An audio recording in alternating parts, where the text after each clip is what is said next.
Hello everybody. Um, my heart a little heavy today. I just lost another one of my participants in my program, and this hits home to me about what I've been talking about on reparations. If we're not doing anything collectively as a group to help our youth, then your ideology, your thoughts, your feelings as a ADOS black person in America is misplaced, because without the funds that we need to support ourselves and to creating our own doesn't mean working for somebody and saving that money, because the way the system is set up is that we save money in order to live a particular life, so we don't have that money as to interject into us as wealth, because wealth comes from your accumulated assets that you have and you work on, and that you can pass on down generation to generation as they can build up. But what's happening to our children in the streets? They talking about us, the way I live here in Chicago, why is the crime so high? You look around in the neighborhoods that's in decline, then you look at these other neighborhoods that's on the rise, and you wonder why that. Because it's a class system that they have set up that can be seen easily in Chicago because we're a big city. The other places you really can't feel it because it's filtered out the way it's set up, because the cities are small, so you have these expenditures of funds that you can kind of mask the problems that we're going to, but you understand that you are poor when and the underclass when you get involved into the justice system, where you try to create something and build more for your people as a group. That's when the problem starts, and that's when you start to see that it's a lot of things that we have to take care of, and a lot of things that wasn't done for us as it was done for other people. And when I say other people, I'm talking about the system of white supremacy, the white people that gained all the access and all the resources in this economic world that we live in, that they created. It's a capitalistic society that's built off the suppression of poor people, and especially poor black people, ADOS people, because from our labor and the support that we give, and from our bodies themselves, they had the money to build up this system in the way they wanted to. And by denying us what's needed to become American so we can come up too, they guarantee other groups and other individuals access to this type of wealth that we can't access, because we are the commodities on which the access is built. So without reparations, we cannot do anything.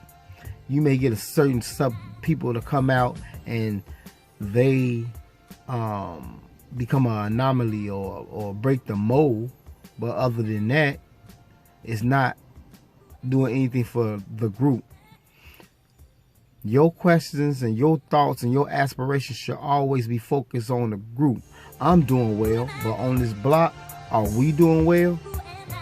If you live on a block and you say you're doing well, and you got 7 or 8 abandoned houses, and 3 or 4 of the other people in the on the block is always there, or they can't do anything or go out anywhere,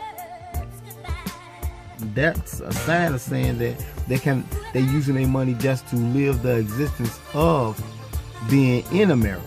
Not saying you live an American life, So that's something we have to address. And if you're against reparations, then you're against yourself. You're against me. You're against your children. Because this is not no handout to help you just have fun or put money in your pocket. Some people may jag their money off, that's them. But it's a lot of us who understand that reparations is a debt that's owed to a point to bring us up to a financial status where we should be. You got to understand that we have been locked out since the Emancipation Proclamation and the times of slavery, we have been locked out. As soon as we came out of slavery, when we supposed to be made Americans, they started making systems to keep the slavery system going.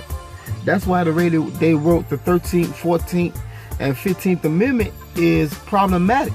When you start talking about slavery is abolished unless, when you start saying locking people up is making them a slave, they don't want their people a slave. That's why when it comes to the system, they try not to put them in there. But when you viewed as a slave, even though you free, I still view you as a slave. So I'm going to try to find out and find ways to make you a slave again. That's why it was put in there. It wasn't put in there to help us, because they didn't have to say that. Because you already know after you did a crime, you was going to jail. That was happening before slavery. When you did a crime, you was getting locked up. But now I want to lock you up in a different way, you know, that will reflect on what caste system is created. So since you're a bottom caste, we know once you go into this system, this is what it's going to reflect for you, because you're a bottom caste. If you come to the system, this is what we got for you, because you're not a bottom caste.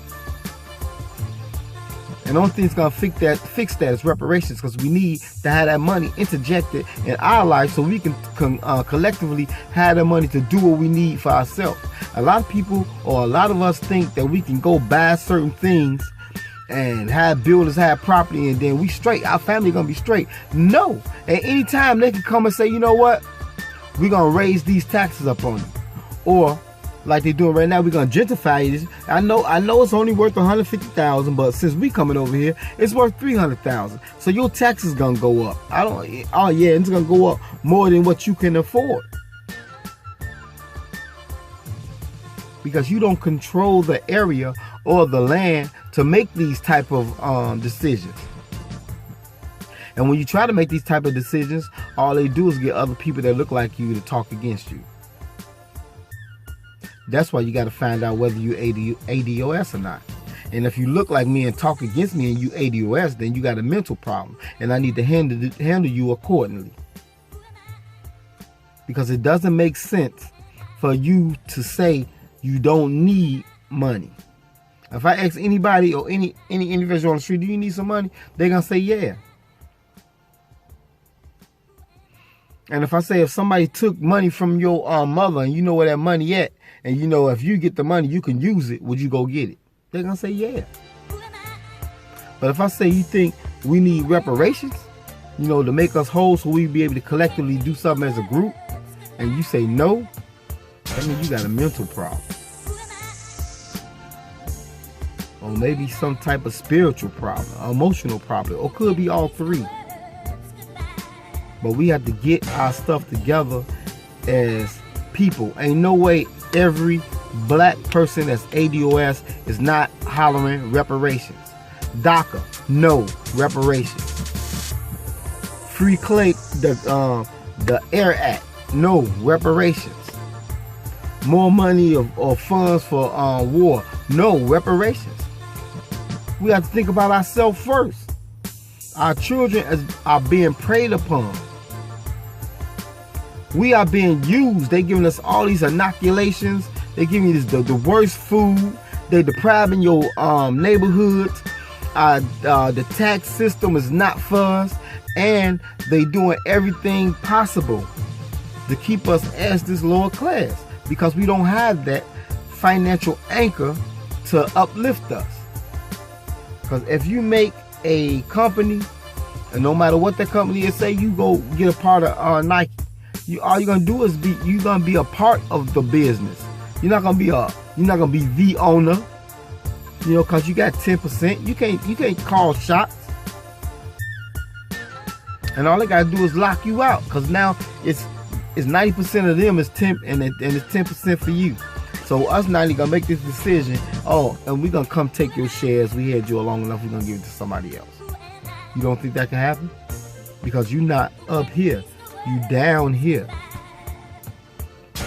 You name me one company that's black owned where he owned everything and the other resources that fund his business. Not even Byron Allen has that. That's why he's fighting now. You know? They came in, monopolized everything else, and with his channel, they try to stop him from doing certain things that he want to do, or certain things they supposed to work with him with, because they trying to freeze him out. And they know with reparations, if all us had reparations, we had the money to go buy what we want, because these are greedy people. We can't invest in stuff right now because we don't have the access to. We got to pay our bills, you know, car notes, electric, phone, gas, clothing, food, all that money that we use to live our everyday, daily life. Yes, it does cost to be the boss. But when you own it, it's not costing you anything, because you're getting it from everybody else. So that's all I have to say today. If you're not with us, then you're against us. You need to be saying reparations every day, no matter what.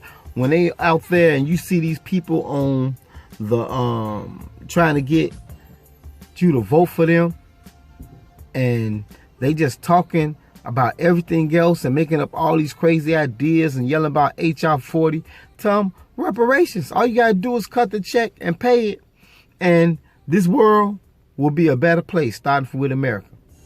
Instantly. I guarantee it. It will be no more poverty crimes where we watch our children fighting for little small things in this world that they should have. Gym shoes made $5, but y'all selling it for almost $200. Why is that? You know, why can't everybody enjoy them shoes? You got nice shoes, I got nice shoes, we got nice shoes. Because you want to make a system to have reflective of the have and have nots. And then if you spend all your check and you get that what everybody else have, you think you made it. And that's on the outside, but on the inside, you know, you're still trying to pay your checks. You're still trying to make it through the day.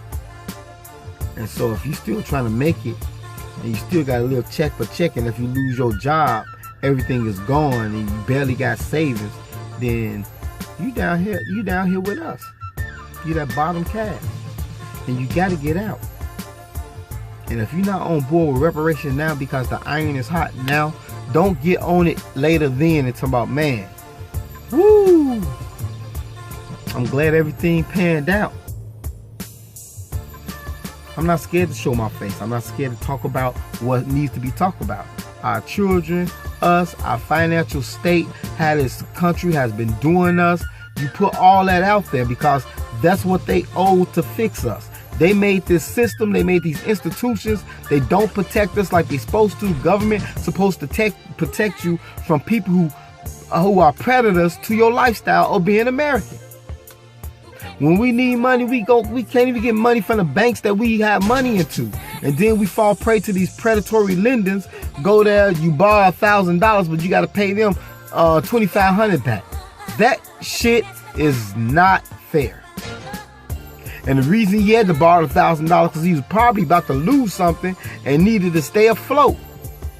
So now he can't build that wealth back because he needed that quick money. He was living check by check. So now his check really being hurt because now you got probably $200 coming out your check from his loan you trying to pay back, that you're gonna be paying back for the next 4 months, 6 months. That's the problem. And then you tell us our credit is not good enough. How can you tell me my credit is not good enough? If I don't owe anybody, I should have good credit. You know, okay credit. And once I start getting credit, or I start doing certain things that you perceive that people should do that have credit, it should be A1. You shouldn't drop my stuff down for 6 months because I bought something. Or your credit, you just use your credit so it drops. That makes no sense.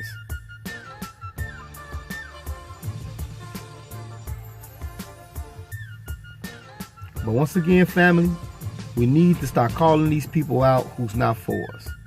They need to start saying if they're ADOS or not, so I can make the determination or whether I should believe you, follow you, or give you the respect that's needed for an ADOS person. Because if you can't define whether you are ally or not, or you one of me or not, you know, then I only can view you as an enemy. You know, because we are at war. We've been at war since we got in this country, but we the only person that didn't realize it. And the war don't have to be a physical war where you have to use guns and stuff like that. You know, a mental war, spiritual war. We at war. Everything they do in this country is almost to the opposite end of what we think and what we feel. So y'all, put y'all minds together, work together. You know, follow these people that's out here. All it takes is a quick like, man, and subscribe. You know, get this information, because this is the type of information that most people don't have. So we need to get that together and work together to get ourselves out of there and get reparations, or we ain't gonna make it.